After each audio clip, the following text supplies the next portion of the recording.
Bonjour à tous et à toutes, c'est Coralie de Dis on joue. J'ai le plaisir de vous retrouver dans cette vidéo top 3 des jeux auxquels j'ai joué pendant le mois d'août. Le mois d'août a été plus chargé que le mois de juillet parce que j'ai eu l'occasion de faire un marathon jeu, donc un long week-end où on a joué à full jeu. Dans tous les jeux auxquels j'ai joué pendant le mois d'août, il y en a 3 qui sont sortis du lot. Il y a un Roll and Write expert, un jeu à licence très cool et un jeu plutôt familial. C'est parti! Le premier jeu dont je vais vous parler, c'est un jeu à licence, une licence qui est très connue aux États-Unis mais qui l'est beaucoup moins chez nous. Moi je la connaissais pas du tout, j'ai acheté le livre pour me plonger un peu dans l'univers suite à la sortie du jeu. Bon, le livre, ça fait un mois qu'il est sur la table basse du salon, il a toujours pas bougé, mais ce n'est pas grave. Donc, le jeu dont je vais vous parler, c'est Red Rising. Red Rising vous plonge dans une société divisée en 14 castes. Vous représentez une maison qui tente de s'élever au pouvoir en rassemblant des adeptes. Chacun démarre avec une main de personnage qu'il va tenter d'améliorer en déployant ses cartes sur le plateau, en activant par la même occasion ses capacités de déploiement et en récupérant d'autres personnages. On gagnera alors le bonus associé au lieu où l'on a récupéré ce personnage. La partie prend fin lorsque 3 conditions sont remplies. Un joueur dispose de 7 hélium, 7 influences sont placées sur l'institut et le marqueur flotte d'un joueur a atteint le chiffre 7 sur la piste de flotte. Il y a plusieurs choses qui m'ont beaucoup plu dans Red Rising. La première chose, c'est l'aspect hyper dynamique dont les tours vont s'enchaîner hyper rapidement. On va poser une carte pour en récupérer une. Et voilà, et les tours s'enchaînent. Alors c'est vrai qu'il y a un peu de texte à lire quand on dévoile des nouvelles cartes.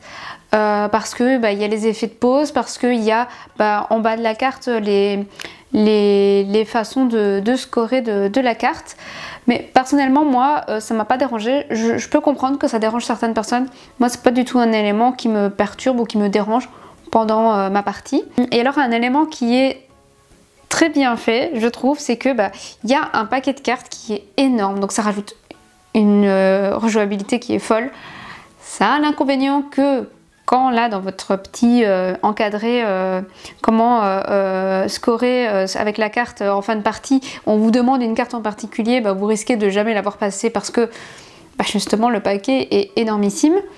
Mais j'ai vraiment bien aimé justement ces façons de scorer en bas de la carte. Je trouvais que c'était hyper original en fait. Il y a des cartes, c'est vous marquez 30 points si le nom de vos cartes commence toutes par une lettre différente. Enfin, voilà, je trouve ça hyper original et tous les effets du coup sont hyper différents. Les façons de scorer aussi sont différentes d'une carte à l'autre. Voilà, c'est un jeu qu'on a beaucoup aimé à la maison. J'ai choisi de vous parler en numéro 2 d'un jeu familial qui m'a énormément plu, dont je viens de parler sur mon compte Instagram. Voilà, sans plus attendre, mesdames et messieurs. Les pionniers. Dans Les Pionniers, nous menons une expédition de 4 semaines à travers l'Ouest américain. On devra donc bien s'équiper et récupérer du bétail pour se préparer aux différentes calamités qui vont s'abattre sur nos colons. Orages, pillages, famine et maladies, rien ne les épargnera. Être bien équipé nous permettra aussi de répondre aux besoins des villages que nous croiserons sur notre route en échange de leur faveur. Le premier joueur lancera un nombre de dés plus 1.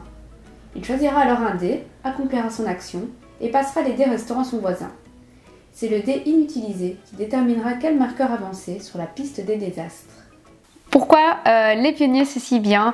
C'est si bien parce que déjà il y a cette utilisation du dé qu'on peut utiliser de plusieurs façons différentes. Donc on pourra faire qu'une action avec, mais on pourra choisir. Donc soit récupérer le petit symbole qui est sur le dé, ou soit récupérer l'argent qui est lié à ce symbole, ou prendre une carte qui est justement sur le plateau de jeu en dessous de ce symbole. Et surtout, voilà, il y a un dé qui ne sera choisi par personne et ce dé là, en fonction de sa couleur, il fera avancer un marqueur sur la piste des calamités. Et ça c'est cool parce que les calamités, il va falloir vachement s'y préparer parce que sinon votre jeu va juste être foutu en l'air en fait. Et parfois vous allez vouloir foutre en l'air le jeu des autres personnes. Et moi ça c'est quelque chose que j'aime bien. Voilà, c'est pas hyper punitif non plus parce qu'on a le temps de se préparer. Ça se joue assez vite pour un jeu stratégique de plateau.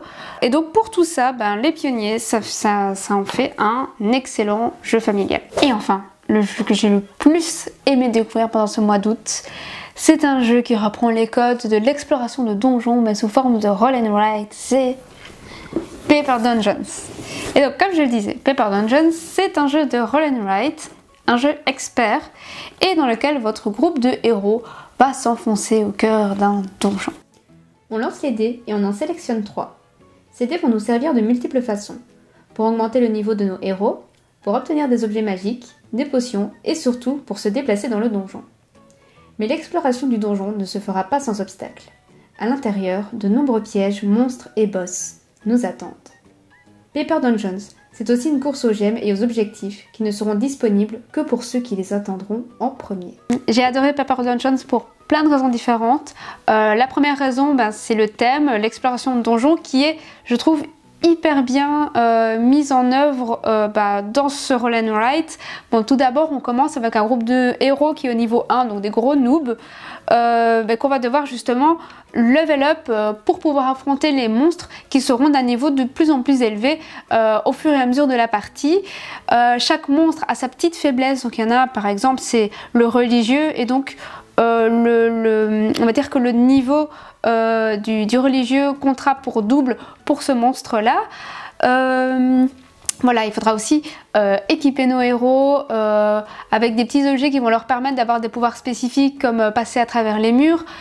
Et ok, même si l'interaction c'est pas le propre du roll and write, ici je trouve qu'il y a quand même une petite interaction indirecte qui est faite par justement cette course aux diamants et aux objectifs. Donc c'est le premier qui va arriver sur une case d'un diamant qui va le prendre. En fait il va juste dépouiller la salle du donjon du trésor et il n'y en aura plus pour les suivants. Et pareil pour les objectifs, le premier à avoir accompli son objectif gagne les points et ces objectifs là seront plus disponibles pour les autres. Il y a une très belle rejouabilité aussi par le nombre de monstres, par la configuration du donjon qui va changer d'une partie à l'autre. Voilà, et pour toutes ces raisons et ce petit coup de reviens-y qu'il y a eu quand même à chaque fois qu'on faisait des parties, on avait toujours envie d'y revenir. Pour toutes ces raisons, Paper Dungeon il va se classer dans mes roll and write préférés. Il va peut-être pas détrôner Tréfité parce que Tréfité je l'aime bien pour sa simplicité. Ici on est sur un jeu expert, pas sur le roll and write qu'on donnerait à quelqu'un qui n'en a jamais fait de sa vie. Si vous aimez les roll and write, je ne peux que vous le conseiller. Voilà, c'est un roll and write d'aventure, d'exploration de donjons avec des choix quand même qui sont très challengeants dans le jeu. Choisir ses dés c'est pas toujours très évident parce qu'il y a plein de possibilités, il y a plein de choses à faire. Il y a des jolis combos à faire aussi, donc vraiment ce jeu je vous le conseille. J'espère que cette vidéo vous a plu. Si c'est le cas, n'hésitez pas à me laisser un petit commentaire et à me dire aussi si votre mois d'août a été aussi ludique que le mien.